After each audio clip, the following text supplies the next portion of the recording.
Welcome everyone to this exciting event. We appreciate your interest in this inaugural Global Connections webinar series. This is the first event in our series, and so it's a very special day.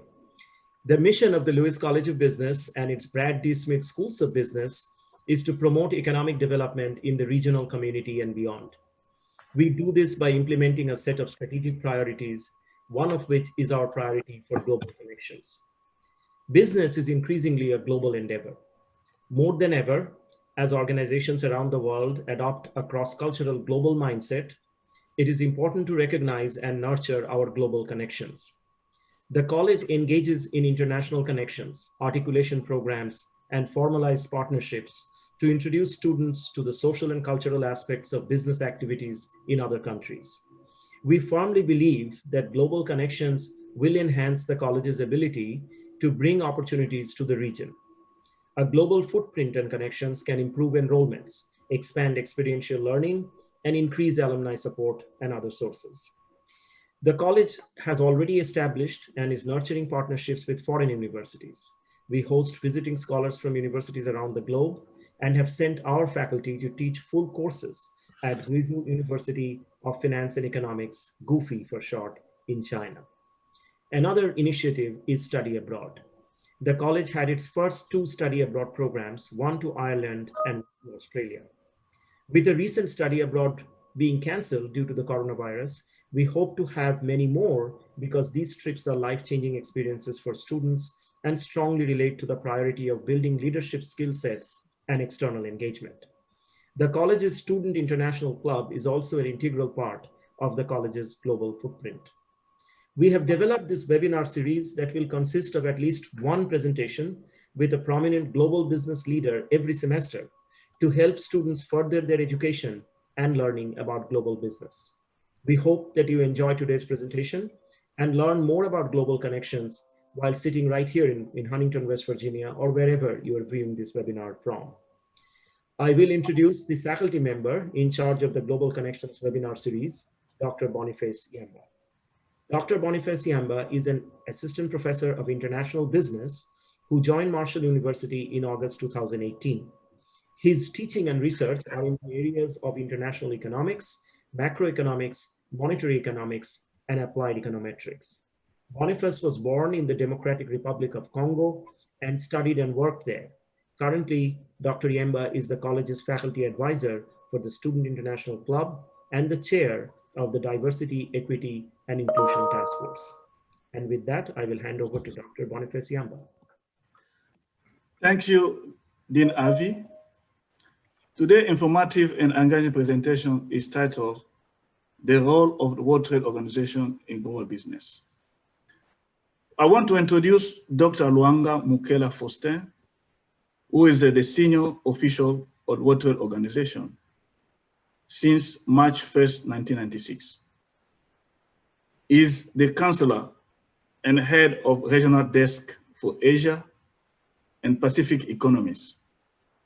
He was counselor and head of the charge of Africa desk for several years. He was responsible for drafting the trade policy reviews of up to 25 African countries, including the SEMA countries, AC, IMOA country, Zimbabwe, and other countries. Dr. Luanga also works in the Economic Research and Science Division at WTO for 12 years, where he regularly contributed to the publication of WTO annual reports and other trade forecasts. Dr. Luanga is a technical advisor to the Congo Negotiating Committee and Implementing Committee for African Free Trade Area. Is responsible for negotiation on behalf of government of Congo, as well as the ongoing implementation on agreement. Between 2001 and 2006, Dr. Luanga exercised political functions with the rank of senior minister in Congo. He was special advisor to the president of DRC, in charge of all economic trade, financial development issues. Prior to joining WTO, in 1996. Dr. Lwanga has been Associate Professor of Economics and Finance at Nagoya University in Japan. He is a vocational lecturer on trade and economics in several universities around the world. Dr. Lwanga is author of various books, reports, articles on economy, trade, and development. He has visited about 120 countries in the world. So, Dr. Lwanga, I pass you the microphone so you can start your presentation. Thank you, Professor Boniface. And I hope everyone can hear me over there. Dean, professor, student, and participant, it is a big honor for me. I'm delighted to be with you today as you inaugurate the Global Connection Speakers Series. I'm joining you virtually from the headquarters of the World Trade Organization in Switzerland, in Geneva, Switzerland. One poet, Ashibal, says this and wrote this. Since war began in the mind of man, it is in the mind of man that the defenses of peace, prosperity must be constructed. Why I should start by this? Education is our best hope of building a better, more prosperous, and more peaceful world for businesses to prosper. So as I'm addressing you, this is addressed to students, particularly, the leader of the future. I trust that you will use your time at your college well and to prepare well. While you study world affairs, you will have to come across several international organizations, and the World Trade Organization is one of them. So I was asked to talk to you today to address the issue of the role of the WTO in global business, in global businesses. At the center of the World Trade Organization, you find the word trade. So one might ask, why trade? Why businesses? When we speak on global businesses, the only thing that link all the global businesses is trade. One of the elements is trade. And in trade, you find different parts of trade. You have trade in goods, trade in services, trade in idea. So the WTO has been created, if I should start by that, to fix rules to facilitate trade among countries. So if you would like to remember, or you like to know one thing on the World Trade Organization, just remember, this is an international organization. It's quite young, but before the WTO, you need to go back to the General Agreement on Trade and Tariff, which was a temporary organization set to discuss the way trade will be crossing countries. One American president once said, if goods doesn't move, gangs will move. So in order to understand the importance of the WTO, one needs to go a bit far from GATT to the WTO. So let me take you back a few years ago after the World War II, when economic cooperation was a way of building peace and prosperity and avoiding threat of protectionism. That has been the seed for the depression, even the conflict in the 1930s. So the Bretton Woods Conference sought to give the vision of new institution. Then there was the creation of International Bank of Reconstruction that will become World Bank. Then we have the IMF to deal with balance of payment problem. Then the third pillar was supposed to be the International Organization of Trade to deal with rules on trade.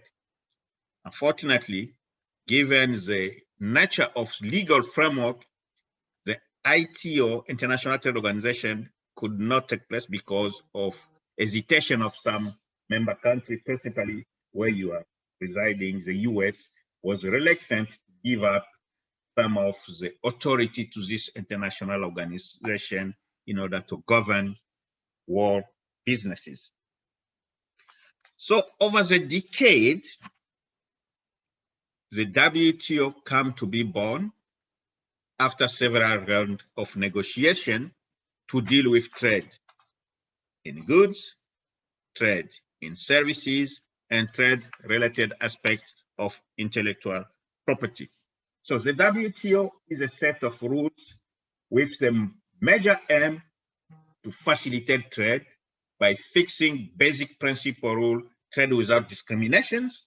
So you'll be hearing about that. Then most favorable nation treatment, meaning that all WTO members, they should view themselves as a group of friends, providing goods originating from other countries with similar treatment. Similar goods receive similar treatment. That is the most favorable nation treatment. Then a national treatment, being is once you import commodity, you should treat them locally. It might be goods, it might be services, it might be intellectual property. You should protect them the same way as you protect your own IP.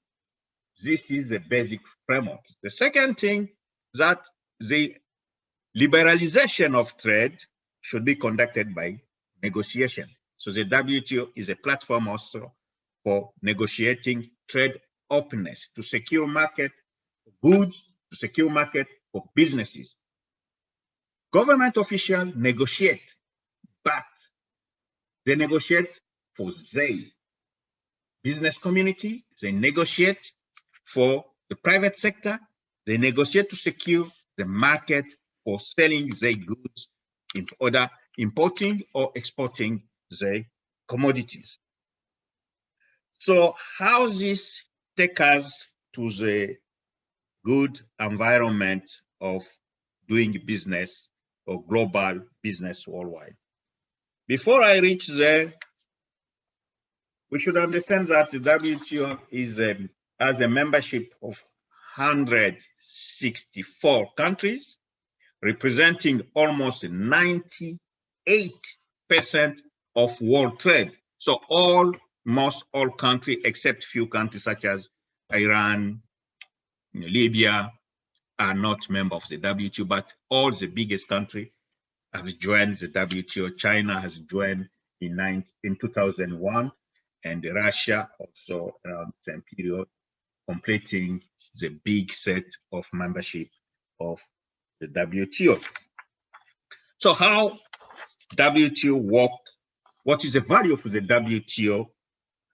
In order to assess the value of the WTO, we should realize that this is a new organization, was born in 1995 from the ash of General Agreement on Trade and Tariff, is based in Geneva. Each member sent a delegate here to discuss. So the way WTO operates, we should provide us with the understanding of the value of the organization. Except setting the rule, WTO is a set of close to 40 trade agreements dealing in various ways.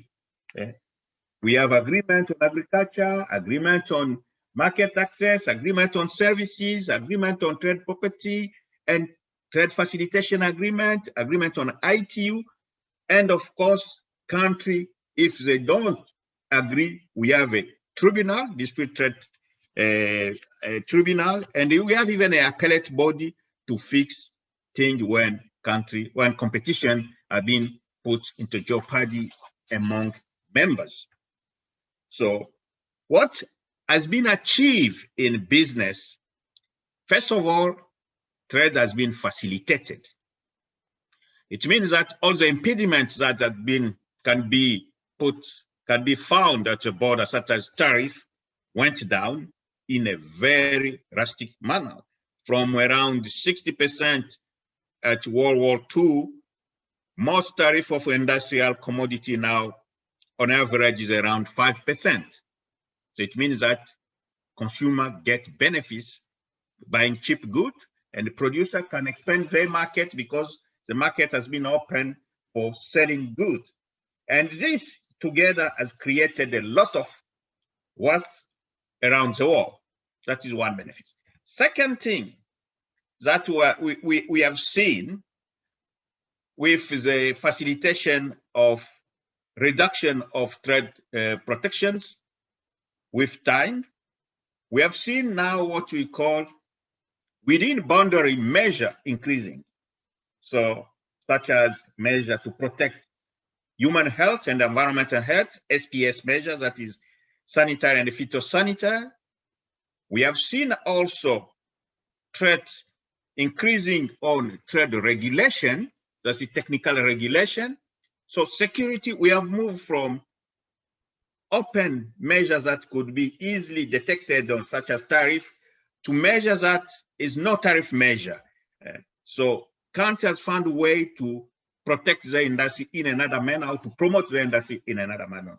So that also has been negotiated at the WTO, a setting what day-to-day transparency exercise at the WTO, where members exchange information in order to reduce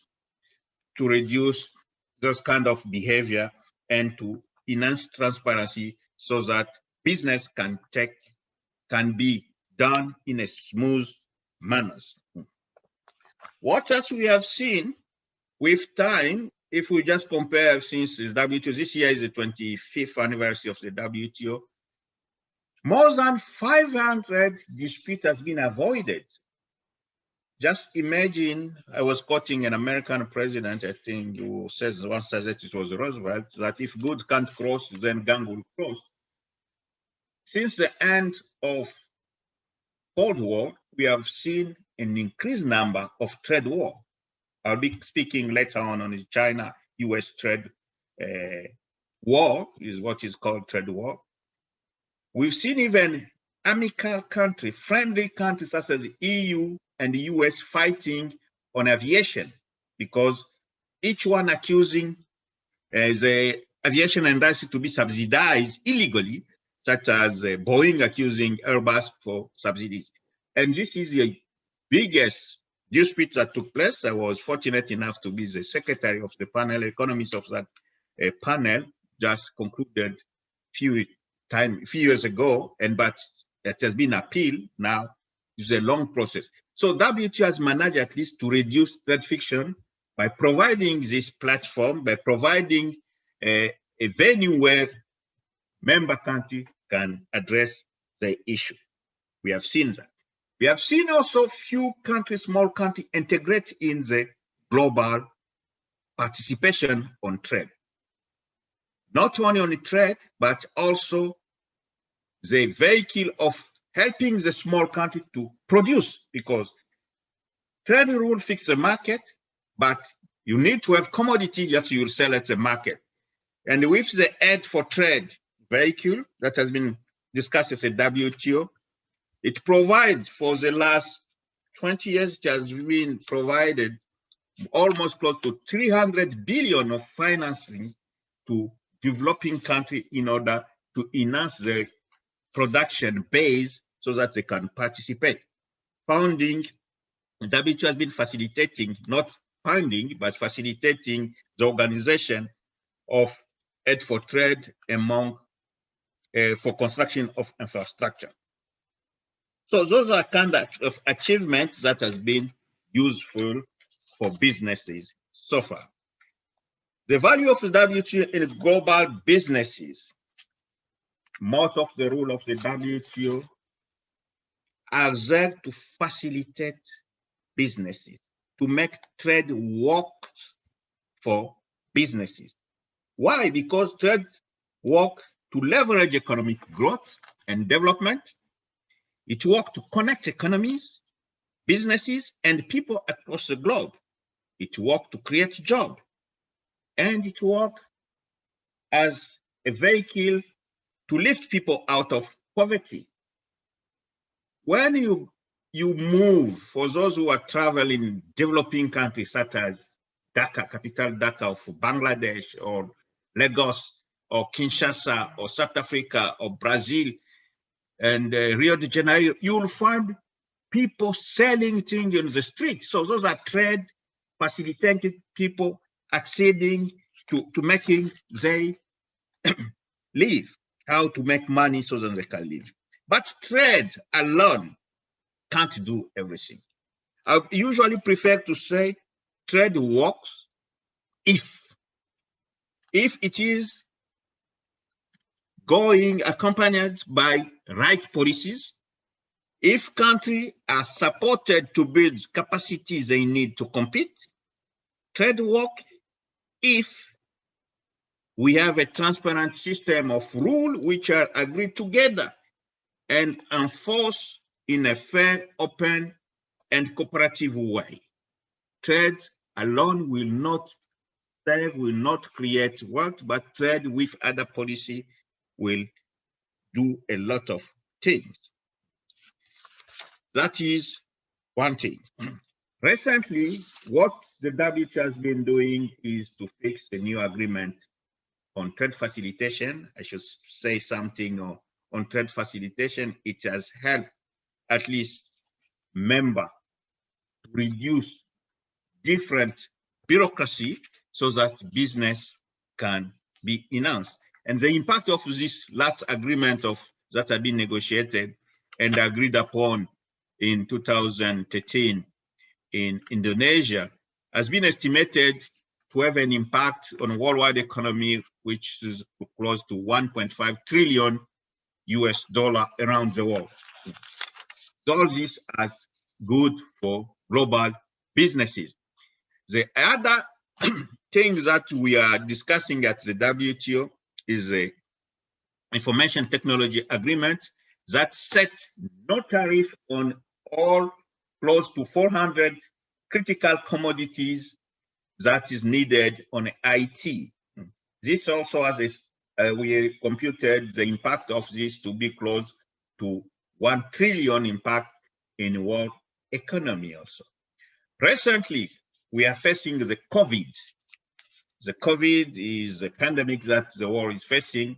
With WTO discussion, at least countries manage not to protect, to increase protection on these critical commodities such as a device, mask, and other device. That is even the prices went down when the demand went up because the way members agree here at the WTO for leaving open access to those critical masks. So what is needed? What is needed? I would like to say one thing to trade finance. Trade finance is very important to help businesses. The WTO is not in a development agency, but we discuss at the WTO how the services, the financial services, should not put unnecessary boundary, unnecessary impediment to access the finance, and how to facilitate small and medium enterprises getting finance.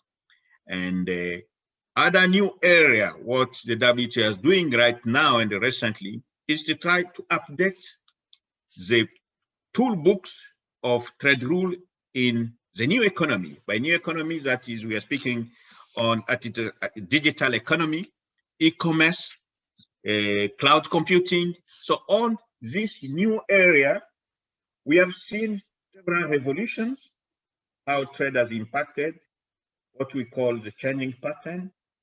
Before, all commodity used to be produced in one country and shipped worldwide. With the revolution in transportation, a reduction in cost of transportation and shipment, we have seen development of big supply logistic chain, organizing supply, then production being shared. Both consumption has been shared, production now is being shared and distributed worldwide. So now we are speaking more on global value chain, how to capture, how to increase value when it comes to global value chain. And unfortunately, right now, we don't have organized rules at the international community, how this could be set up. So those are emerging issues at the WTO on e-commerce, on investment facilitation that should keep businesses happy and the businesses expanding wealth, because it is business who creates wealth. I will try to come to a conclusion so that we can have a good debate. WTO rules are there negotiated by member for their business community first. But for businesses to take benefit of this, they need to understand the rule. They need to be engaged. For most advanced countries, this is very easy because the way the decision-making process is taking, the business will bring the agenda to the negotiator, the government. But in developing countries, this is quite opposite, where the government try to negotiate, sometimes without consultation with the business community. So the advice we usually give as a secretariat is to try to help those who to understand better the process of negotiation, because once the agreement comes into effect, it locks your hand and it will be a bit very difficult to change. I spoke about the rule. I didn't go how the WTO work function operationally. If there is a question when we go to the debate, I'll be happy to discuss those in detail. So for the sake of time, I would like to show also we have conducted a business survey at the WTO to see how the WTO is useful for businesses. What we have seen is we sent for 300 businesses and they responded quite very well. Almost 95% believe the work of the WTO is good for their businesses. 97% believe trade play a role in generating growth and creating jobs. 72% think that the WTO has been successful in ensuring government comply with their commitment. And 62% believes that some of the key big go around can deliver benefits, but others say it should just be considered as dead. So this is a kind of survey, and it can be distributed, and you will find most of the information at our WTO webpage. So Professor Boniface, I think to save more time for the debate, I think I should stop my presentation there, knowing that, reserving that I know I still have a minute where I can come up with the presentation on a global value chain. Okay, thank you, Dr. Longo, for that a good, information you just shared with us. And we'd like to ask some questions. I have 5 questions here I would like to discuss with you. It's related to, what the student all ask during the class. So, as you know, several countries in East Asia adopted trade policy that promote export in targeted industry.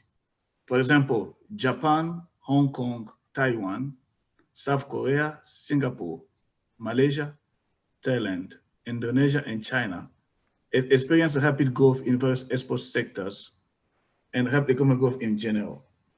So my question is that, would you want to tell us about which type of industry have benefited from the rapid economic growth? Are they local or multinational in those countries? That's the first question. So shall we respond one by one, or we get globally and respond globally? What is your approach? It's up to you. We can ask question and then you ask, and then I give the second question up to 5. So I think please list the question, because some answer may be overlapping to other. Then okay. I'm noting. Okay. The second question. So when you look now in Latin American nations such as Mexico and Brazil, with also sharply liberalized trade and shifted toward export, do not see comparable economic takeoff as in East Asia. So those Latin suggest that other factors may have played a crucial role in Asian model.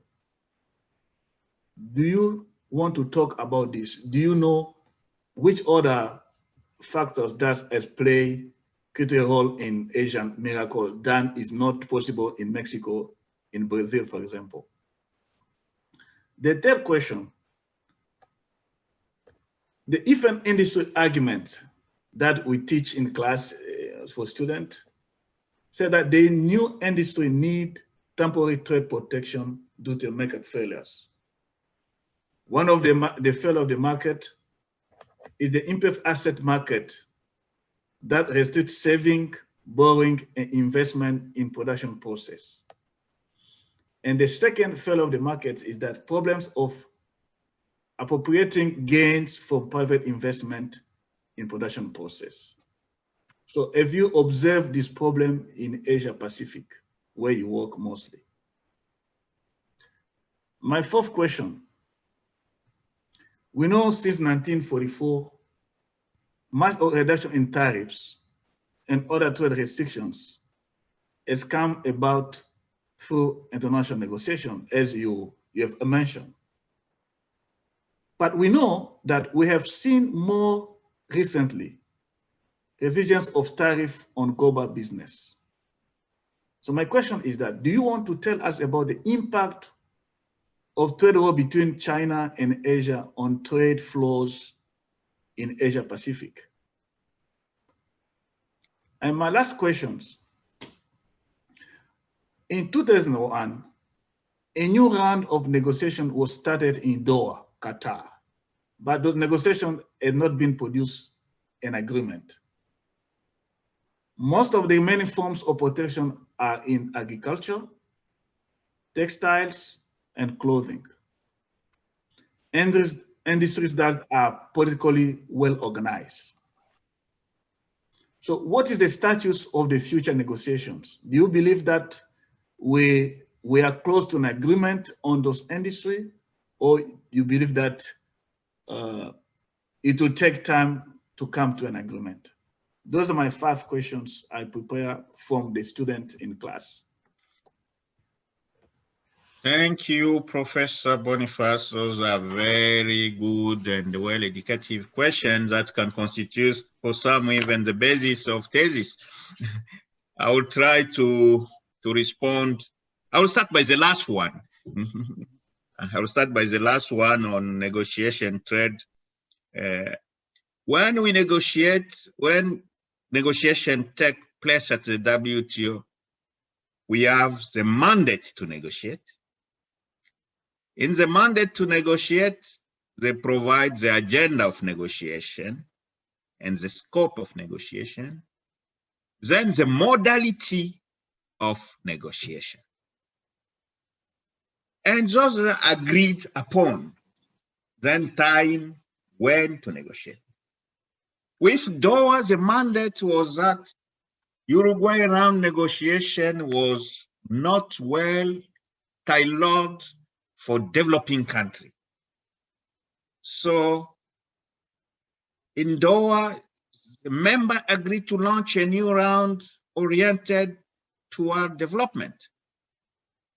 The context of Doha was special. It just come after 9/11.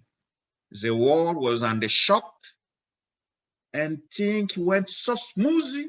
I think the big power agreed to give everything to the developing one. The mandate was so nice, everything would be expanding, and the rule will be changed to favor developing country. Then come 2001, China became a member of the WTO. And this is a big change by itself.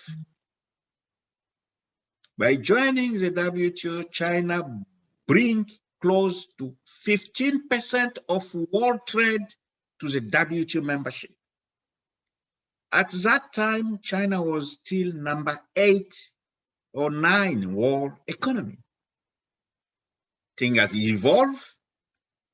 The parameter of 2001 that forms the basis of negotiation have changed completely.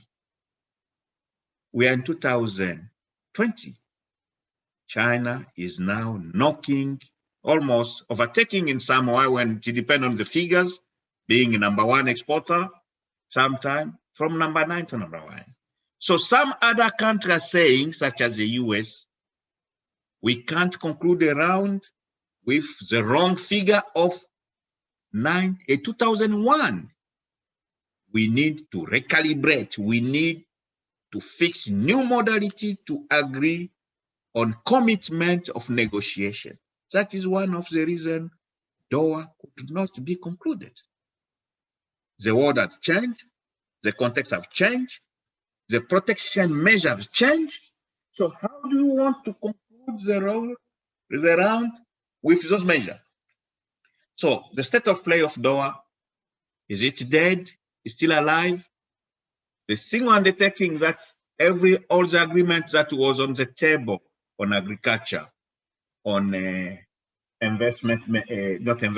on agriculture, on services facilitation, on trade-related intellectual property, on a different area.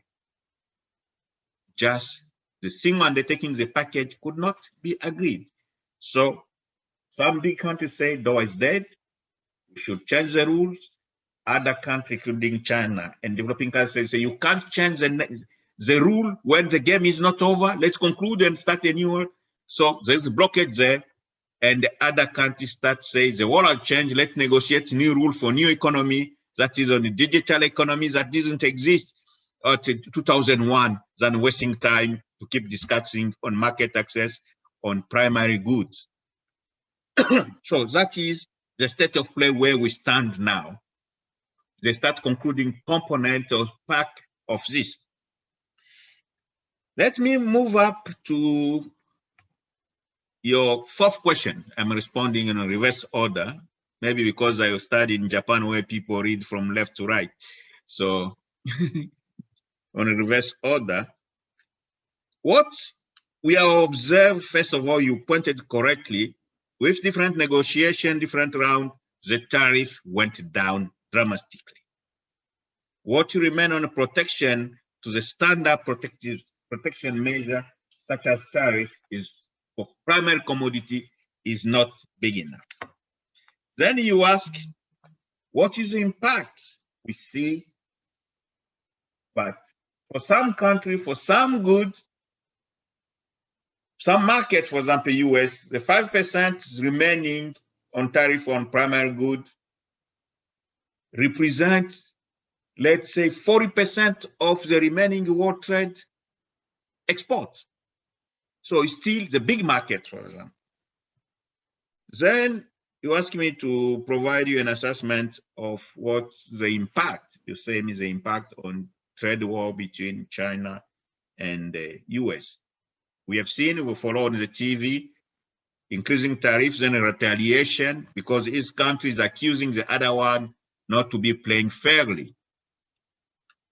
Not to be playing fairly. I will not arbitrate on this because none of the two countries has brought the issue even to the dispute of the WTO. So they're still dealing with bilateral. But what we have observed, the US has increased tariff with the objective to reduce deficit from China. But we have seen the shift. Of course, with China deficit has decreased, but the US just shift the import from other cheap countries such as Vietnam, Philippines, other Indonesia, Malaysia. So there is only shift of the trade volume. And what is funny of this now, as an economic researcher, we have seen those countries import goods from China. That is what is quite funny on this, and resell it and somehow packaging it, or they have been subcontracting from China. So the impact is not there, but politicians would like to believe that the big impact is there. It is not my point here as a WTO staff, not to judge their policy but to assess it as an economist, the impact has been, first of all, the shift. We have seen the US deficit with China decline not to 200 because the policy of committing China to buy American goods. They say they should buy close to 300 billion. To date, they've bought only 60 billion. So we have a big gap of that. So they didn't reach the target commodity and that he was planning to buy.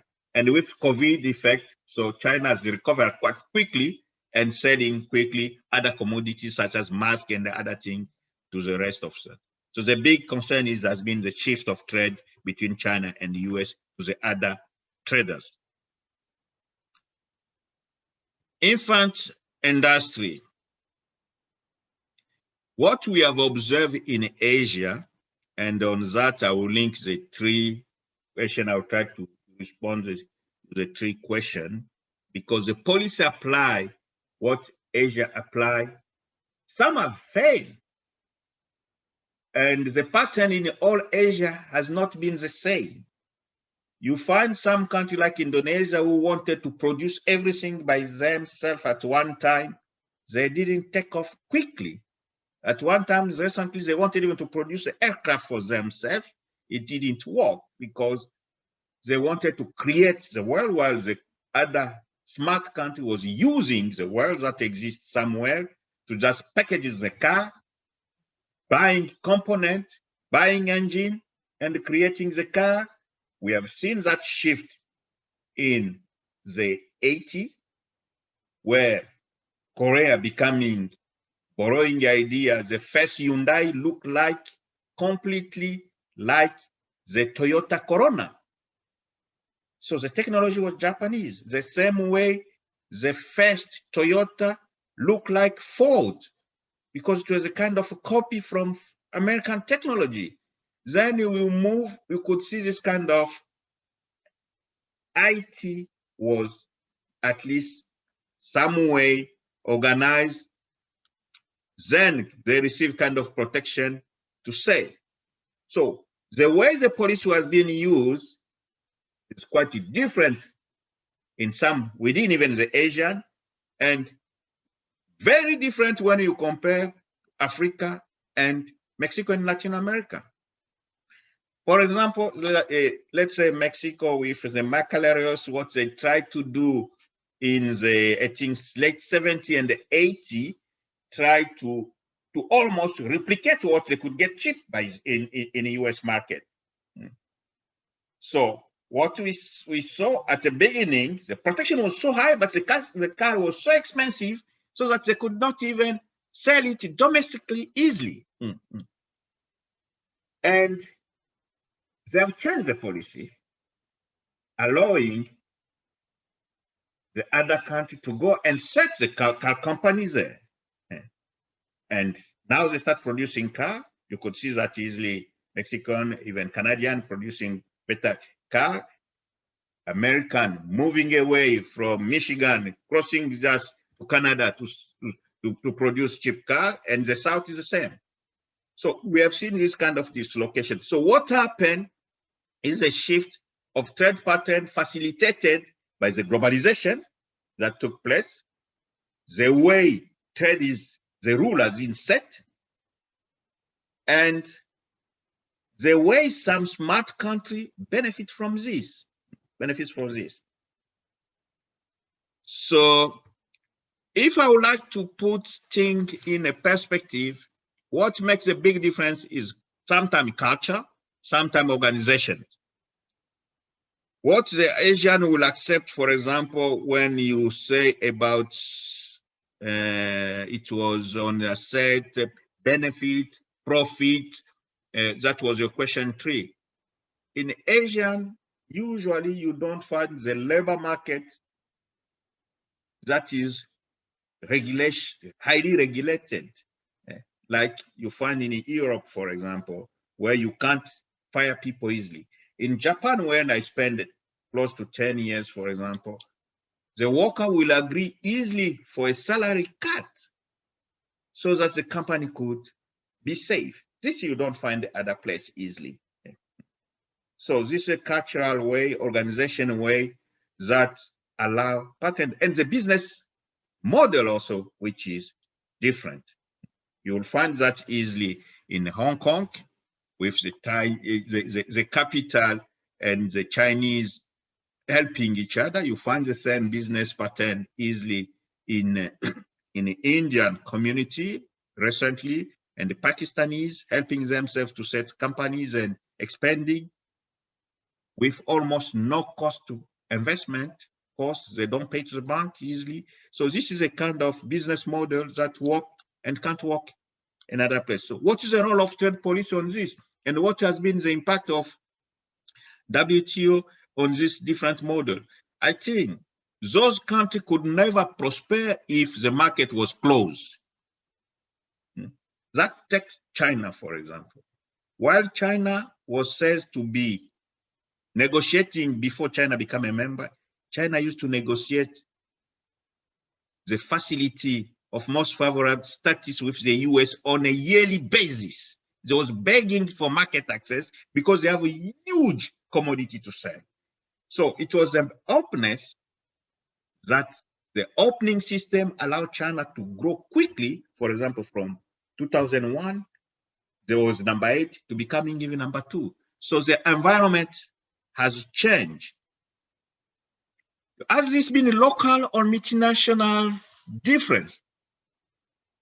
I would like now maybe to put some of the slide on the global value chain there to show you how this has changed completely and impacting locally and globally.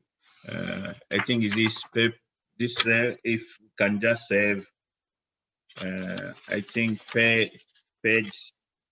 I don't know if you can have it. Can we? That can be set. I can't hear you. Yeah, let me put it. Okay. So we can move quickly so I can explain quickly and to see how this affects the trade policy. Okay.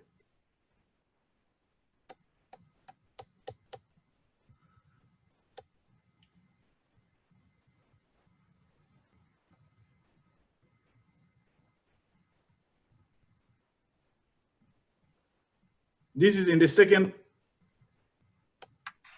On the global value chain. Global value chain, okay. Yeah.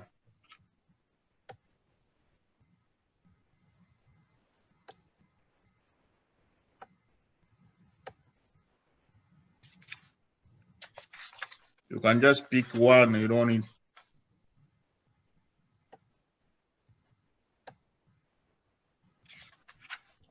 It's not working? No, it's working. I think everyone can see it. Okay, you can just go up by one. Okay. Okay, you go up. Okay. I will explain to you different set of industrial revolution. This is the first, what we call unbundling. So the world organized as one. As you can see, everything is being produced in one country, research and development being done, input, material, services, part, assembly, distribution, then sell. So this is a traditional first revolution where we could find the US, but we should start by UK, it's the 18th century, and this was still until almost to 1970s, this is the way the world production pattern was organized. Could you move, please? Just move to the next. Now, go back, go back.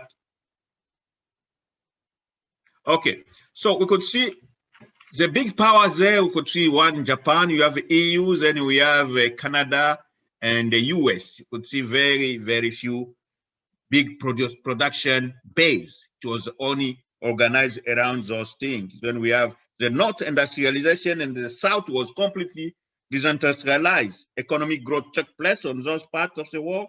Income divergence was high, and trade labor migration, because you want to work on that car production, you have to move there. If you are an engineer, you can't. Then you could see big production. The Indian went to study in the US, they stay there, everyone, because if you go back, there is no way you could produce and make use about the high tech you learned there. There was no such factory. Let's move to the second unbundling. Here, at least, we have started having the information technology revolution. you could see here, at least in each part, we have ICT going in different area, and from the corporate finance, we have research and development. Then we move to input material, where we have information technology taking place and making very few people very, very rich. Just remember Microsoft, from garage to the first man reaching the world. And you find Apple, all this IT company was going there. We'll see what is the impact. So the wage difference taking place. And this is still taking place in a big country at this second. Let's move. It creates a kind of unbundling. Move, you know. Oh.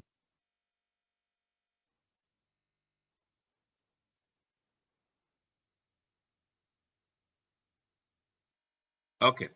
You could see it's a post-revolution where at least components start being distributed, not in a single country, so things start being distributed way. And if you can move down to see the table, you will see, back, back, you go fast. Okay, then, where we have the map, go. Just the next, up, no, up. Okay, there. You see at least the inputs are coming from most of the south. There's a distribution that start taking place in big country. Most of the research and development are taking, and a lot of assemblies start taking place in China because of the cost of labor. And we start seeing the development of kind of production sharing. Let's see one example, what is global value chain has laid out, for example, that is on laptop industry, where we have few area organizing the major assemblies taking place in Asia, then distributing is started by America. Then we have the second hub in Europe. Then we have this going on. So the supply chain taking place, and you will see how this brought the revolution in a strong manner. I would like you to skip more of this and go continue. I'll tell you, continue. That is okay. So what we have seen so far, we have three big hubs. You could see you'll be worrying Japan has disappeared on this area 2009, because Japan has been in a crisis almost what they call the lost decade, and most of the production has been moved to China, and forecasts now become in China being a big hub than it used to be Japan. And while in the EU, you have Germany was still distributed within the 27 EU, and the US and the Asia. And you could see this at least when it comes to value added trade in the network. So the EU remained the big network because the EU trade within themselves almost close to 70% intra-trade of EU, and China is still trading in Asia and Japan. So now let's move to understand how this has affected the other country. Continue until you find the services. Continue. Okay. No, up. Okay, there. No, go up again. The up. No, down. Up. Go back. Okay. No. The first one. No. Okay, there. No. This is there. Please. I'll spend time here and I will change. What shows us here, you have the indicative on value added production, and you will find the role of services. Now we do understand better the role of services, and that is why the US economy is still very strong, for example, when you compare to China, because you find most of the research and development, the design, the innovation, the standardization have very high value. Those are components before we didn't use to compute them in the value of the good. And you recall, for some of us who study economics, international trade in the 80s, it was called unseen. How do you calculate something? You compute something you can't see, you can't touch. The services, the unseen, invisible, so you could not even see them. But now, at least with the new technology, you find the big data, you find the research innovation there, and all this constitutes opportunity. And in this production chain, if you take an iPhone, you read on the back, you will find it read clearly at the back, manufactured in California and assembled in China, and yet is iPhone. So that is why some country called China is a big factory, because at the bottom of that curve, you have manufacturing and assembly, and this is still taking place in China. So what the COVID has shown us, and the impact of this shock, is that there have been disruption completely on this production chain, because the good used to be shipped, can be shipped by computer, can be shipped by internet, the design, the research, shipped to China, then they will buy the component wherever, bring it by the logistic companies. We find countries such as Singapore, Malaysia, even Emirates becoming specialized on logistic, organizing logistic and marketing and branding, and capture the value. So now the trade war take place, how to control the design, the research and development, and some trend how to control the production and assembly.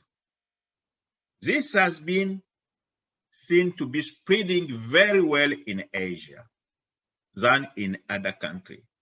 In other countries, this process, they want to create everything on this curve. You will find them, they want to design, then they want to produce, they don't buy even components easily.